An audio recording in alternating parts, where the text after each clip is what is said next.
السلام عليكم، ازيكم يا شباب؟ عاملين ايه؟ يا رب تكونوا بخير. النهارده ان شاء الله اخيرا اخر فيديو هنشرح الفليب فلوب.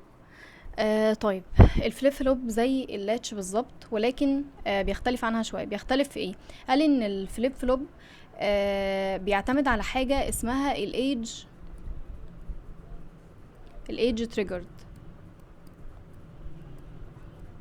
تمام. الايدج تريجر. طيب الايدج بتاعت ايه بقى؟ قال لي الايدج بتاع حاجه اسمها الكلوك، ماشي، او النبضات الزمنيه. احنا طبعا عارفين ان الكلوك بنرمز لها للسي كي كده، ولو جينا نرسم الويف فورم بتاعتها هنلاقي ان هي شكلها منتظمه كده، عباره عن بلسز. تمام، عباره عن ويف، موجه. طيب، احنا زي ما احنا عارفين من الشابتر الاول خالص ان البلس الواحده بيبقى عباره عن تو ايجز، الرايزنج ايج والفولينج ايج. تمام. قال لي بقى ان الفليب فلوب ده بيعتمد على الرايزنج ايج او الفولينج ايج. يعني ايه؟ يعني هو لو داخل له اشاره، لو داخل له زيرو او لو هو ب1، بتفضل اشارته ثابته، او بيفضل محتفظ بالاشاره دي او بالقيمه دي، بيفضل مخزنها لحد ما يوصل للرايزنج ايج اللي عليها الدور، او يوصل للفولينج ايج اللي عليها الدور. يعني ايه؟ يعني انا عندي الفليب فلوب في منها نوعين. في منها جي كي فليب فلوب، وفي منها الدي فليب فلوب. احنا دول اللي احنا هناخدهم يعني. تمام. الجي فليب فلوب، خلينا نبدا في الجي كي. الجي كي ده شكله بيبقى عامل ازاي؟ بيبقى بالشكل ده. بيبقى داخله تو انبوتس، الجي والكي، وبيبقى فيه الكلوك اللي بنرمز لها بالسي كي، وبيبقى فيه شكلها عامل كده من هنا، وبيبقى فيه التو اوتبوتس اللي احنا متعودين عليهم اللي هما الكيو وهنا الكيو داش. تمام. هو غالبا بيبقى طالب منك في السؤال عايز الويف فورم بتاع الكيو. طيب تعالوا نفهم كده بالراحه. احنا عندنا الجي كي فليب فلوب ده بيعتمد على الايدج اللي نازله، اللي هي الفولينج ايدج. بيعتمد على الايه؟ على الفولينج ايدج. تمام، دي معلومه لازم نكون عارفينها. طيب لو جينا نعمل دلوقتي التروث تيبل بتاع الجي كي فليب فلوب ده، هنلاقي ان احنا عندنا الانبوتس بتاعتنا اللي هي الجي واللي هي الكي، وعندنا الاوتبوت اللي هو الكيو. طيب عندنا الاحتمالات بتاعتنا 0 0 1 1 0 1 0 1. قال لي ايه بقى؟ قال لي ان احنا زي ما متعودين من اللاتشز ان الحاله بتاعه الزيرو زيرو كانت بتبقى ايه؟ كانت بتبقى نو تشينج. نو تشينج. بص، يعني التروث تيبلز دي احفظها، احفظي زي اسمك بالترتيب، وتبقى عارف شكلها وكل واحده بتاعت ايه. هتسهل عليك جدا في الامتحان. بعد كده الاحتمال بتاع الزيرو 1 كانت هتطلع زيرو، والوان زيرو هتطلع 1. والحاله بتاعت 1 1 دي كانت بتبقى ايه في اللاتشز؟ كانت بتبقى not allowed او بتبقى invalid. طيب قال لي بقى ان الفليب فلوب عملت ايه؟ قالت لي ان انا لا، ما عنديش حاله اسمها invalid، عندي حاله اسمها التوجل. التوجل دي بتعمل ايه؟ بتقلب الاشاره السابقه. يعني انا عندي، هنكتبها هنا، اسمها الايه؟ التوجل، او بتقلب. ماشي. يعني ايه؟ يعني لو كان عندي القيمه السابقه للكيو كانت بتساوي زيرو، هتقلبها تخليها واحد، ولو هي كانت بتساوي واحد هتقلبها تخليها زيرو، على حسب الشكل بتاع الاوتبوت اللي خارج قبلها. تمام تمام. طيب انا دلوقتي لو جينا نفرض مثال ان انا عندي مديني الويف فورم بتاع السي كي، ومديها لي، قلنا شكلها بيبقى منتظم كده. تمام. ومديني الويف فورم بتاع الجي، ومديني الويف فورم بتاع الكي، ايا كان شكلهم بقى. مثلا يعني نيجي نرسم مثلا كده، ايا كان الشكل اللي هو مديهولي، ومديني كمان الكي مثلا اهو. اي حاجه بتبدا اول حاجه تعملها تعمل ايه؟ انا دلوقتي شغال على جي كي فليب فلوب. تمام. هو بيقولك انت دلوقتي شغال على جي كي فليب فلوب، اول حاجه تعملها، احنا قلنا الجي كي فليب فلوب بيبقى شغال على الايه؟ بيبقى شغال على الفولينج ايدج. يبقى تروح فين الفولينج ايدج في الويف فورم بتاع الكلوك ده؟ الفولينج ايدج يعني الايدج اللي نازله، يبقى تروح تعلم عليها كده. دي نازله اهي، ودي نازله اهي، ودي نازله اهي. مالكش دعوه بالرايزنج، مالكش دعوه باي حاجه غير الفولينج ايدج. وتيجي عندها تعمل خط، لان هو ده هيبقى المرجع بتاعك وانت بتحل اي سؤال. حاول تبقى ايدك مظبوطه وانت بتعمل الخط ده، المرجع بتاعك عشان وانت بتحل اي سؤال. وتبدا تشوف، احنا كتبنا التروث تيبل بتاعتنا ولازم نكون حافظينها كويس جدا. عملنا الكلوك، وبنبدا من الفولينج ايدج، يبقى اي حاجه، اي شكل انبوت كان قبلها انا ماليش علاقه بيه. انا ببدا منين؟ ببدا من عند الاشاره بتاع الخط اللي انا علمت عليه ده. فلما اجي اطلع الاوتبوت بتاع الكيو اللي بره ده كله هعتبره صفر، هو هيقول ان انت هعتبره كانيشال فاليو ان هو بصفر. وتبدا من عند الخط اللي انا عملته ده، من عند الرايز الفولينج ايدج، تبدا تشوف الجي عندي هنا بعد الخط اللي انا عملته ده. الجي عندي هنا بزيرو وهنا بزيرو. اروح اشوف الحاله بتاعه زيرو زيرو في الجدول كانت كام؟ زيرو زيرو كانت نو تشينج، يبقى هي مش هتتغير. هي كانت ايه قبلها؟ كانت بزيرو، يبقى هفضل بزيرو لحد نهايه النبضه بتاعتي او لحد نهايه الموجه بتاعتي. تمام، يعني لحد نهايه الخط اللي بعده او لحد بدايه الخط اللي عليه الدور. تمام. بعد كده اروح اشوف الجي هنا عند الخط ده الجي هنا بواحد والجي هنا بواحد. اروح اشوف الحالة بتاعت واحد واحد. واحد واحد دي يعني توجل، يعني بتقلب. هي كانت ايه قبلها؟ هي كانت بزيرو، يبقى هقلبها خليها 1 لحد نهاية النبضة اللي احنا شغالين فيها. نروح نشوف الخط اللي بعده هنا كانت ب1 وهنا ب1. اروح اشوف الحالة بتاعت 1 برضو توجل، يبقى تعمل ايه؟ يبقى هتقلب. هي كانت ب1 يبقى هقلبها خليها 0، وهكذا لحد ما تكمل الويف فورم بتاعتك.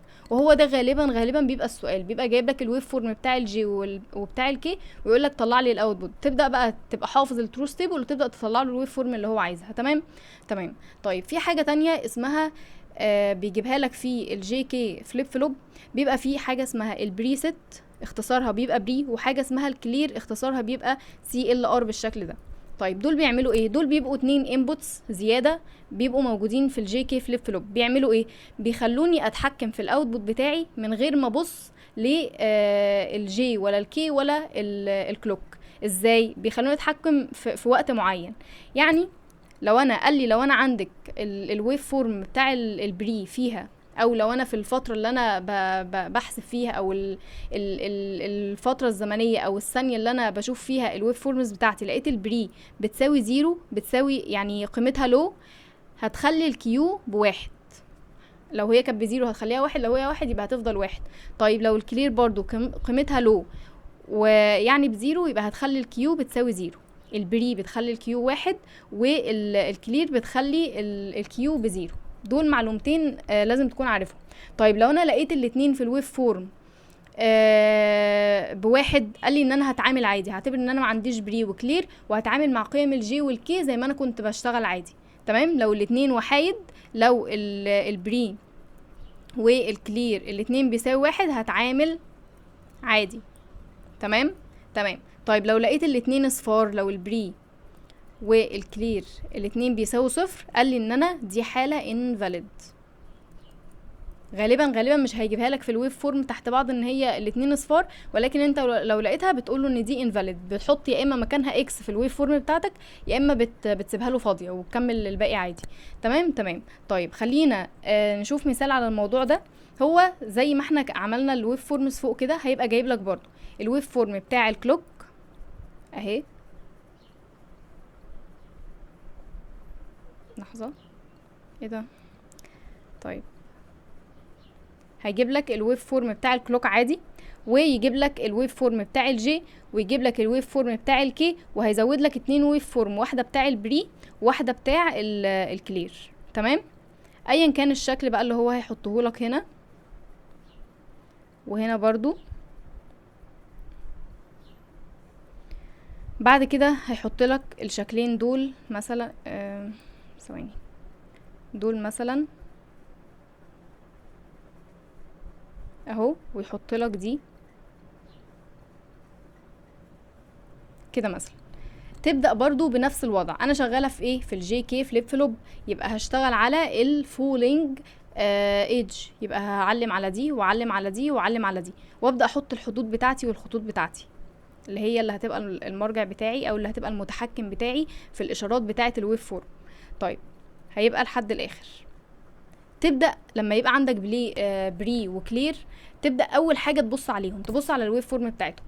طيب هل انا عندي من اول الشغل بتاعي اللي هي المرجع بتاعي الخط بتاعي، احنا اتفقنا ان قبل كده بيبقى بزيرو، تبقى الاوتبوت بزيرو. تمام، تبدا تشوف بعد الخط بتاعي هل البري او الكلير قيمتهم بزيرو في الوقت ده؟ لا، هنا قيمتها بواحد وهنا قيمتها بواحد. قلنا لو الاتنين بواحد فين؟ لو البري والكلير بواحد هتعامل عادي. يعني ايه هتعامل عادي؟ يعني هعتبر ان انا ما عنديش بري وكلير في السؤال، واروح اشوف هنا قيمه الجي بزيرو وهنا قيمه الكي بزيرو، يبقى اروح اشوف ابقى حافظ الترو ستيبل بتاعتي الاتنين بزيرو. يعني ايه؟ يعني نو تشينج. يبقى هرسم الويف فورم بتاعتي نو تشينج واكمل لحد نهايه النبض او لحد الخط اللي عليه الدور.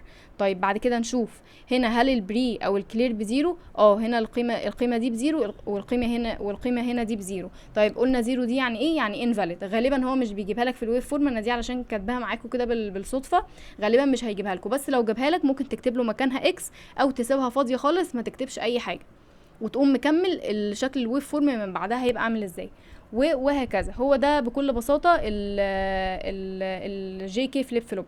بعد كده ندخل على الدي فليب فلوب. الدي فليب فلوب ايه هو الدي فليب فلوب؟ قال لي الدي فليب فلوب فاكرين الدي لاتشز؟ فاكرينها.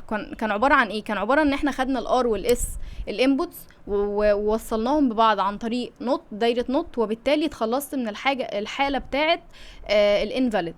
تمام. قال لي الدي فليب فلوب زيها بالظبط، يعني قريبه منها جدا. برضو هنرسم شكلها ونعرف الترو ستيبل بتاعتها، وبالتالي كل المسائل هتبقى تمام معانا. شكلها عامل ازاي بقى؟ قال لي شكلها بالشكل ده، وعندي التو اوتبوتس هنا الكيو والكيو داش اهو، وعندي الانبوتس بتاعتي ما فيش بقى ار ولا اس ولا جي ولا كي. قال لي هو انبوت واحد اللي هو دي، وهنا بتبقى دايره الانفرتر بتاعتي، وهنا كده الاوتبوت. طيب هو غالبا مش بيبقى راسمها كانفرتر يعني، ولكن بيبقى موصل ده هنا كده بالانبوت اللي جاي من الناحيه التانية. ما علينا، احنا المهم الفكره بتاعتنا. هو هيقولك في السؤال ان ده دي فليب فلوب. المهم ان هنا بيبقى السي كي او الكلوك، وبيبقى شكله عامل كده. طيب الترو ستيبل بتاعتها بتبقى عامله ازاي؟ قال لي ان انا عندي الانبوت واحد اللي هو دي، واوتبوت واحد اللي انا ببقى محتاجه اللي هو كيو. لو انا مدخل الدي بزيرو الكيو هتطلع بزيرو، لو انا مدخل الدي بواحد الكيو هتطلع بواحد. بكل بساطه هي دي الترو ستيبل بتاعتي اللي انا المفروض ابقى حافظها. طيب الدي فليب فلوب بتبقى شغاله على ايه؟ قال لي بتشتغل على الايدج اللي طالعه، اللي هي الايه؟ اللي هي الرايزنج ايدج. يبقى هيجيب لي ايه؟ يبقى في السؤال هيجيب لي الويف فورم بتاع الكلوك اهو، تمام، ويجيب لي الويف فورم بتاعه الدي ايا كان شكلها، مثلا كده، اي حاجه كده مثلا، ويقول لي انا عايز الاوتبوت بتاعي. تبدا تعمل ايه؟ بنفس الوضع اللي اشتغلنا عليه. انا شغاله على اني ايدج؟ الرايزنج. يبقى اروح اعلم على الرايزنج ايدج في الكلوك. ادي دي الرايزنج اللي طالعه، ودي اللي طالعه، ودي اللي طالعه، ودي اللي طالعه. تمام تمام. بعد كده اروح اقسم الخطوط بتاعتي، لان هو ده المرجع بتاعي اهو اهو اهو. تمام تمام. ابدا اشوف اطلع الاوتبوت بتاعي. اي حاجه قبل الاشاره بتاعه الخط اللي انا عاملاه في البدايه هيبقى بزيرو، يبقى هنا الاوتبوت ده كده بزيرو. ابدا اشوف بعده بقى. اول حاجه عندي الدي كانت ب1، يبقى اذا الاشاره بتاعتي قلنا لو هي في الترو ستيبل ب1 يبقى الكيو هتفضل 1. يبقى انا همشي 1 لحد بدايه الخط اللي عليه الدور. بعد كده اشوف هنا الدي كانت بزيرو، يبقى اذا الكيو هتفضل زيرو لحد الخط اللي بعده. بعد كده هنا الدي بواحد، يبقى اذا هتفضل واحد لحد الخط اللي بعده. يبقى هنا الدي بزيرو، يبقى هكمل زيرو لحد خلاص كده بقى خلصنا الويف فورم بكل بساطه. يعني ده اسهل واحد فيهم. بتعمل كده. اهم حاجه في الفليب فلوب واللاتشز ان انت تكون عارف الترو ستيبل بتاع الشكل اللي انت شغال عليه. عارف الترو ستيبل هتعرف تطلع الويف فورم وتطلع له الاوتبوت اللي هو عايزه. مش عارف الترو ستيبل واتلخبطت فيها يبقى تتلخبط في الويف فورم بتاعتك. تمام تمام. خلوني بقى اجيب سؤال ونحله سوا علشان الدنيا تبقى اوضح. طيب خلينا كده نشوف السؤال ده كان في فاينل من الفاينالات. السؤال بيجي لك بالشكل ده، بيقول لك الجي كي فليب فلوب اللي عندك ده هات لي الاوتبوت بتاعي اللي هو كيو. طيب تبص للرسمه لقيت عندك بري، ولقيت عندك كلير، ولقيت عندك الانبوتس اللي هم الجي والكي والكلوك، ومديك الويف فورم بتاع كل واحده، وعايز ايه؟ عايز الاوتبوت. اول حاجه نبدا نعملها، احنا شغالين على ايه؟ شغالين على جي كي فليب فلوب. يبقى اذا كان شغال على اني ايدج؟ كان شغال على الفولينج ايدج. يبقى تبدا تحدد على الفولينج ايدج اللي عندك. ادي اهي، نقلل الخط شويه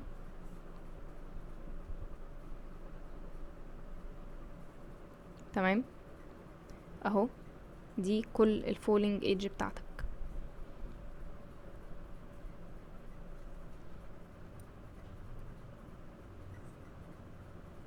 تمام تمام. بعد كده نبدأ نحدد الخطوط بتاعتنا، لان هو ده المرجع بتاعنا زي ما اتفقنا.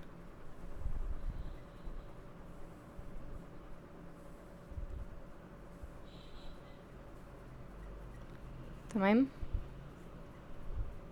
حاول تظبط ايدك وانت بتعمل علشان الشكل يطلع مظبوط على قد ما تقدر. بعد كده نعمل ايه؟ نروح نكتب التروث تيبل بتاعتنا اللي احنا المفروض نكون حافظينها. التروث تيبل بتاع الجي والكي كانت عامله ازاي؟ ادي الجي، ثانيه، ادي الجي وادي الكي وادي الاوتبوت بتاعي. هنا كان 0 وهنا 0 0 1 1 وهنا 1 0 1. الاوتبوت كان ايه؟ كان هنا نو تشينج، نكتبها كده، وهنا ده كان 0 وهنا ده كان 1 وده هنا كان التوجل. تمام تمام جدا. بعد كده تروح تبدأ تشوف احنا عندنا هنا حالة البري وحالة الحالة اللي فيها بري واللي فيها كلير. يبقى نروح نكتب برضو على جنب كده ان انا عندي البري بتخلي الكيو بتساوي 1، وعندي الكلير هتخلي الكيو تساوي 0. طيب لو الاتنين بصفر قال لي ان دي حالة invalid، لو الاتنين بواحد قال لي ان دي هتعامل عادي. تكتب لنفسك كده. بعد كده تبدأ تشتغل. اول حاجه بنعملها بنبص على البري ونبص على الكلير. لو واحد منهم بصفر ببدا اشوف فوق بقى. طيب اول حاجه ادي الكلير وادي البري. هل انا طبعا مش هبص لاي حاجه، اي حاجه قبل الخط بتاعي هيبقى بصفر. بعد كده ابدا ابص البري هنا بواحد والكلير هنا بواحد، يبقى خلاص هعتبرهم مش موجودين واتعامل عادي. اروح ابص هنا الجي كان بزيرو والكي بواحد، اروح اشوف التروث تيبل الجي بزيرو والكي بواحد، دي حاله النوت تشينج. يبقى اذا انا مش هيحصل اي تغيير عندي وهكمل زيرو لحد بدايه النبضه اللي بعدها. بعد كده اروح ابص هنا البري بواحد والكلير بواحد، يبقى اذا هتعامل عادي. اروح ابص للجي والكي، الجي هنا بواحد والكي هنا بواحد، واحد وواحد، دي كانت حاله ايه؟ كانت حاله التوجل. يبقى انا هقلب، هي كانت بايه؟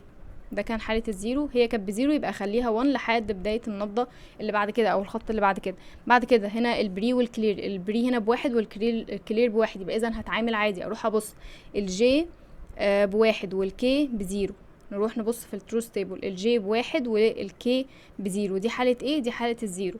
طيب هي كانت بكام؟ هي كانت بواحد، يبقى اخليها زيرو لحد النبضة اللي عليها الدور. بعد كده هنا البري هنا بواحد، انا ببص بعد الثانية اللي انا عامل عندها الخط. الكلير هنا بواحد والبري كمان بواحد، يبقى اذا هتعامل عادي. اروح ابص للجي والكي، الجي هنا بواحد والكي هنا بزيرو، يبقى واحد وزيرو، واحد وزيرو، دي حالة الصفر، يبقى هخليها زيرو لحد النبضة اللي عليها الدور.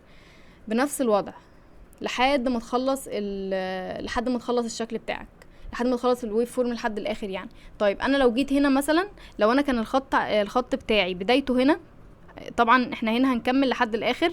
لو انا الخط بتاعي كانت من اول هنا، هاجي ابص هلاقي ان انا عندي البري هنا بكام؟ البري هنا بزيرو وهنا الكلير بواحد. طيب انا لقيت البري بزيرو. طيب حالة البري بزيرو انا كاتباها البري لما تبقى بزيرو هتخلي الكيوب كام؟ هتخلي الكيوب واحد. يبقى ايا كانت قيمتها هنا قبل الخط بتاعي هقوم اخليه ايه؟ لو هو كانت بواحد يبقى هو البري بزيرو، فهتخليه الكيو. لحظة واحدة، ايه اللي حصل؟ يا نهار ابيض، اتمسح. تمام، اللي انا عايزه اقوله ايه؟ ان انا لو كان عندي الخط، لا حول ولا قوه الا بالله.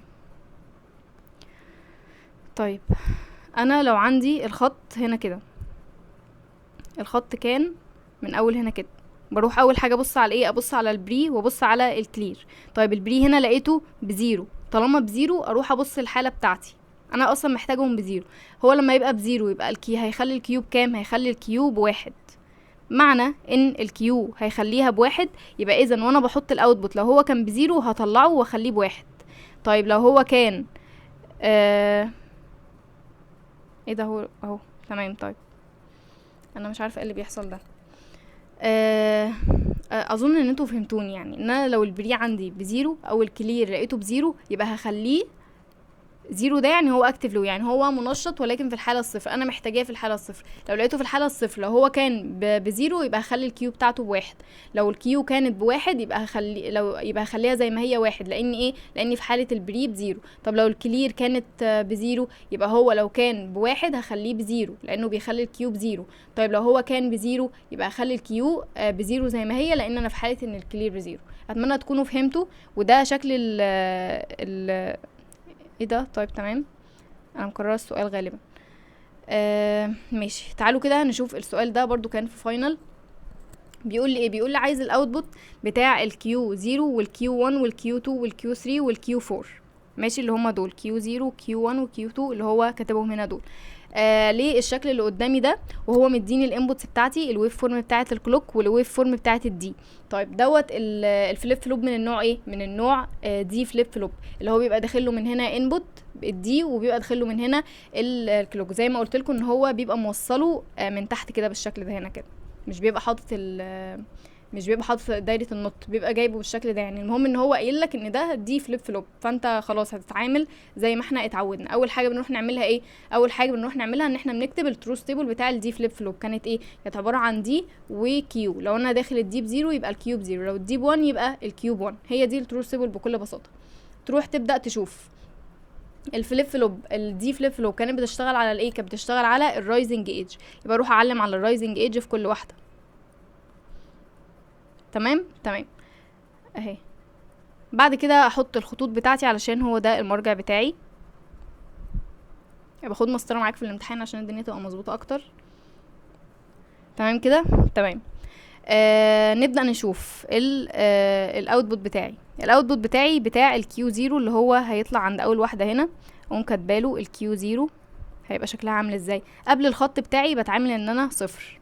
ابدا اشوف الدي هنا كانت بكام؟ الدي ب1، يبقى اذا الكيو كمان هتبقى ب1 لحد اخر النقطه بتاعتي. بعد كده الدي هنا كانت بايه؟ الدي هنا كانت ب1، يبقى اذا الكيو كمان ب1، يبقى هفضل ماشيه 1 لحد نهايه الخط بتاعي. بعد كده الدي هنا بزيرو، يبقى هفضل يبقى هنزل اروح للزيرو لحد نهايه الخط اللي عليه الدور. بعد كده هنا الدي ب1، يبقى هبقى 1 لحد الخط اللي بعد كده. الدي هنا بزيرو، يبقى هبقى 0 لحد ما اخلص. ده كده الكيو 0. طيب قال لي ان انا الكيو 0 قام واخده، ثواني، الكيو 0 قام واخده من هنا ودخله كانبوت للدي اللي في الفليب فلوب اللي بعد كده. ده معناه ايه؟ ده معناه ان انا هاخد الويف فورم اللي انا لسه مطلعاها دي وهدخلها كداتا للي بعد كده. يعني هعتبر ان ده هو الدي للتاني، ماشي، وده الكلوك بتاعي برضو، وابدا اعمل ايه؟ عشان ارسم الويف فورم اللي عليها الدور اللي هي الكيو 1، ابدا اتعامل ان دي الدي بتاعتي. تمام، ابدا اشوف عند الخط ده، قبل الخط هعتبر ده بزيرو. بعد كده هنا الدي هعتبر دي الدي، فهنا الدي بواحد، يبقى هرسم الويف فورم واحد لحد نهايه الخط اللي بعد كده. هنا دي بواحد، فاعتبر دي واحد لحد نهايه الخط اللي بعد كده. هنا دي بزيرو، يبقى هتبقى زيرو لحد الخط اللي بعد كده، وهكذا لحد ما تخلص الباقي كله. بعد كده لما تطلع الاوتبوت اللي هو الكيو 1 يبقى هتدخله كداتا في اللي بعد كده. لما تدخل الكيو 2 يبقى هتدخله كداتا في بعد كده، وهكذا لحد ما تخلص السؤال بتاعك وتطلع له الويف فورم بتاع الكيو 0 والكيو 1 والكيو 2 والكيو 4. وبكده السؤال هيبقى خلص. اتمنى ان انا اكون قدرت اوصل الفكره وقدرت افهمكم الموضوع كويس. بس كده. ما تنسوش تدعوا لي ولدي ولكم بالمثل، ومع السلامه.